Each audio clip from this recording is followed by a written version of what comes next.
Pledges of support from their government or the international community means very little to these people. The men sit in the sun to stay warm because there's no wood to burn in their makeshift homes. Their families have lived here around 8 years. They fled the fighting in southern Afghanistan, the Taliban heartland. They say they get virtually no support. 7 months ago, we got a bag of flour and 1 can of cooking oil per family. People don't give us jobs because we wear this turban and they think we are Taliban. Rosie Khan leads me to his relative. She's been sick for days, complaining of pain in her kidneys. People here say the local clinic rarely opens, and when it does, it doesn't have enough medicine. If the aid money goes to the government, they eat it themselves. They didn't even have a mud house before.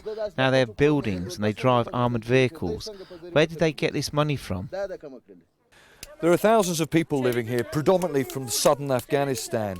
There's no electricity, there's no water, there's no schools. And it's very obvious that pledges and donations from the international community have made very little, if any, difference to their lives. It would be wrong to say there have been no improvements in Afghanistan over the last few years. In 2002, only 9% of Afghans had access to healthcare within an hour's walk from their home. That number has now risen to 57%. More than $2 billion has been spent on building roads, and USAID has announced another $22.3 million towards their maintenance. In 2002, girls' education was virtually non-existent.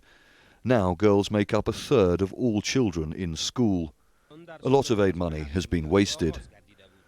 The US government gave around $300 million to the construction of this power plant just outside Kabul. It was originally scheduled to open in 2009, but it remains defunct because the government can't afford the fuel to power it, and even if they could, ordinary Afghans wouldn't be able to afford the electricity bills. Last year, poppy cultivation reached an all-time high, and that's after more than $7 billion was spent on counter-narcotics programs over the last decade. And as the majority of foreign troops leave, security across the country is deteriorating. There have been at least 11 attacks in Kabul alone over the last 2 weeks.